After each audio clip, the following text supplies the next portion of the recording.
Welcome to the Morning Omelette. I'm James Trinkle Clements. And I'm Justin Bobbitt. And we've got some late breaking news. Yes, we do. Quite a bit. Yes. You talked about some things that we were going to talk about today, and they broke last night. You want to talk about that? Yeah. As of late last night, the Trump administration has effectively banned the use of TikTok in the United States. It takes 45 days to actually take effect, but what they're doing is they're not allowing U.S. businesses to do business with the Chinese parent company of TikTok and WeChat. But don't freak out if you're a TikTok addict. All you need to do in the immediate, when the actual ban goes into effect, is use a VPN. You'll be able to jump countries and effectively live wherever you'd like that is not banned. The problem will be eventually the apps won't be able to get updated. So it's just going to continue to not allow them to update the app, which eventually just takes it off the whole marketplace. But for those that are addicted in the immediate, you've got to work around. There will be another solution, I guarantee. Yeah. Someone will come, will fill the space quickly. Probably another app. Right now, they've got 45 days to sell it off. And Microsoft was interested. Yeah. So who knows what happens in 45 days. Well, the clock is ticking. Mm-hmm. For sure. Something I want to talk about, very dear to my heart. I have this elephant tattoo, and we'll show you a close-up of that later. But August 12th is World Elephant Day. I didn't even know this existed. Started in 2012. It hasn't been publicized much, but it's to guard against the poaching, the killing of elephants in Asia and Africa. And it's a pretty big organization. So you can go to worldelephantday.com, read about it, sign a petition, and protect these just incredible animals. And we'll leave a link down in the description to make your life a little easier to find it. Definitely a cause worth exploring. And the beautiful pictures of the elephants on the site and those little baby elephants, they're amazing creatures. Absolutely. So worldelephantday.com, and that's Wednesday, August 12th. For those of us that are all stuck in quarantine, which is everyone these days, I don't know about you, but I'm running out of things to watch. And if Hollywood doesn't reopen and start kicking things out, Netflix and YouTube, I'm going to have worked through the entire library, which is not good. Found some really interesting news out. We were talking earlier about movie theaters might not be able to make it. With all this, AMC might have a solution. They have paired with Universal, and what they're going to do is 17 days after a movie's released, they're going to do a home release, but the minimum ticket price is going to be $20. So they're still trying to get home movies delivered in the home. It's not going to be the $5 to $10 Amazon kind of special that they used to do once the video is released. But if they do start releasing movies again and you aren't comfortable going to the movie theater, this might be a solution for you, at least with NBC-Universal movies. Well, if it's 2 or more people going to spend $20, you're saving a lot of money. Absolutely. You can pool it together. Everybody just relaxes at home, and for $6, $7, you've seen the new Bond movie. Which, I know. We're dying to see the new Bond movie. Need to let it go. I remember the last time I went to a movie, I think I can remember. It's been a while. I usually don't go because I just think it's overpriced, personally.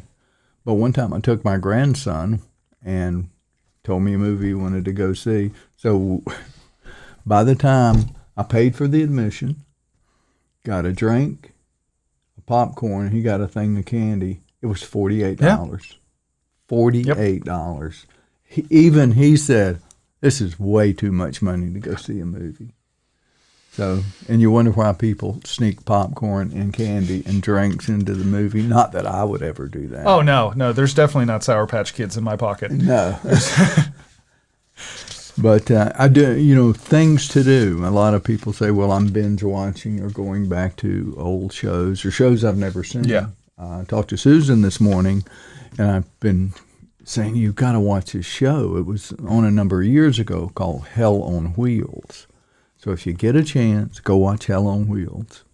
It's a Western, but it's about the building of a railroad across the country. It is some of the best acting, and it's from the minute it starts, it's right in it. You're sucked in. I need something new because I'm out. I've seen it all. Well, this is really, really good. And I like Yellowstone, which is currently on. I heard really good stuff about Yellowstone. Oh, Yellowstone's really good. Kevin Costner? Yeah, I thought so. Kevin Costner's really, really good. What do you have there? Space Dad jokes? Yeah, I've got a few space things. We think of astronauts as being very serious, not cracking jokes much. But apparently, if you leave them a satellite phone and they get bored, bad things happen.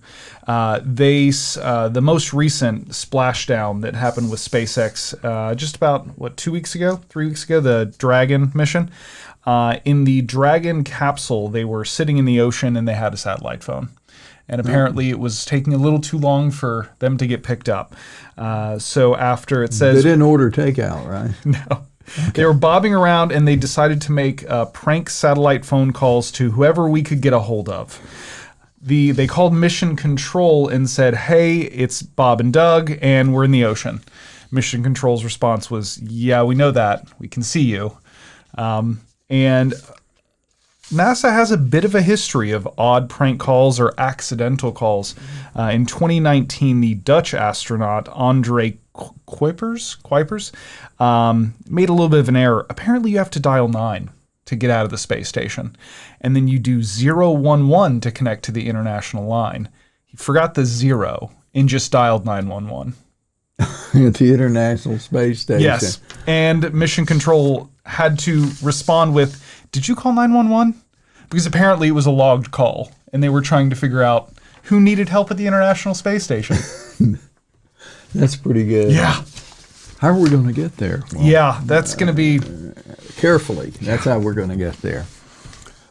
Speaking of things you do when you've probably seen about everything you can, I really like to learn and take in different information. So last night I just got on, I'm going to pick this YouTube video.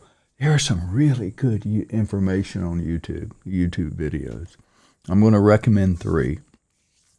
The first one is The Best Mental Health Advice I've Ever Heard by Joanne Hari, H-A-R-I. It's only 11 minutes, 22 seconds. We'll be showing little excerpts so you'll know that you actually got the right video We'll here. do that. But he goes into that when you have depression, and a lot of people are suffering from serious bouts, mild bouts of depression, you go to the doctor, go to the psychiatrist. Well, you need more melatonin, serotonin, you name it. But they give you a drug, and then they have to give you more drugs, as we know. In this video, you come to understand that depression can be societal. We're not around people. And even before the pandemic, they were seeing so much of this surfacing of people being lonely, even though they're on Facebook. You're more connected and less connected than you've ever been. We need it. Yeah. We need to see each other and see our face and our facial expression and talk. That's why I don't like Zoom so much. It's okay, but I'd rather talk to you right here. Well, and I've noticed just wearing a mask, not being able to see someone's smile and not being able to see someone's face, there's a big disconnect. I'd like to smile and talk to people, and you get a certain response out of them if you approach them that way. But I've noticed since they can't see my face and they can't see me smile, I'm just another person in a mask. You could be sticking your tongue out at them. Yep. You rascal, you. But I think and one of the things talking about, you get into habits. And when we make the wrong choices, we do get depressed and mad at ourselves for the bad habits. And it goes into briefly, but I think it's pretty profound. Bad habits are reinforced immediately. Your sensation. If you eat a donut, you get immediate input. It's sweet, it tastes good, it's great. So that's a bad habit, but you're reinforcing the good feeling. If you say, I'm going to get fit and start going to the gym, it may be 90 days before you go, oh, I can't wait to go to the gym now and feel that adrenaline rush. So people wonder, well, why do I keep falling into this habit? To change a pattern of your brain, you're not going to do it in 1 or 2 days. And when I used to train people at the Powerhouse Gym, say, give me 90 days because you're going to backslide Yep. a little bit. But then once you get past that 90 days and you're coming to the gym, I don't think you'll ever quit. And make it a good habit instead of all the many bad habits we have. And then the benefits are you're off medication, your clothes fit, you have energy, all those good things. Quickly, there's another one. 5 easy ways to build superhuman self-discipline, 10 minutes, 54 seconds. We could all use that. Well, it is. I think discipline's a key to anything you do. You can have all of the desire and all of the drive, but if you don't have discipline to do it, it's not going to work. And here's one that's not politically correct, but I think very truthful. The number 1 book every man should read, 10 minutes, 22 seconds. And I really believe every man watching this, or every man you tell him to watch this. That's how strongly I feel about that. Well, link will be in the description. You can do that right after we get off. And we'll put it in the description for you. Very, very informative and eye-opening. I did have a quick reopening note. There are some poor students in Georgia that apparently have decided that they were going to show the state of the schools, and it's difficult. I understand you're balancing learn from home, distance learning, and some parents just want their kids out of the house at this point and sending them back. But 2 Georgia students took this picture that you're seeing on the screen of their school reopening between classes. This is what was happening. And the student took the picture and to show people that not many people were wearing masks and that they were elbow to elbow. Both of the students, only one named thus far, has been suspended for a week. They did violate the code of conduct. The one that has been in the news the most has been interviewed and says, I understand I did it. I was not supposed to use my cell phone in a hallway without permission. They kind of threw just a mix mash of different things at them. But there are some times that a little bit of disobedience is for a good reason. And I think parents should see what the actual situation is at some of these schools, especially if you're not going to mandate mask wearing. Not that the kids would do it in the first place. It's like, no, many of them wouldn't. You're right. I remember when I was in high school during the Columbine incident, and prior to that, we didn't have name tags. No one really had name tags. And suddenly the rollout of the name tags started so you could identify a student versus someone who's not supposed to be there. And it took at least 2 or 3 years of all of us sitting in school suspension saying, I'm not going to wear my name tag, for it to finally just be normal. But yeah, it's definitely something that I think every parent should see this and make a decision. It's going to be tough with the schools, because I don't know how you go from class to class or even in class in such a social atmosphere. And you're young. Yeah. And the chances, again, even nationwide, yes, we've had a lot of deaths. But if you divide the 329 million people we have in this country into the number of deaths, it's about a 3/100% chance of dying. Now, very if you've low. had someone in your family die or someone you know, that doesn't make any difference to you. But it's minimal, the chance of actually dying from the COVID-19.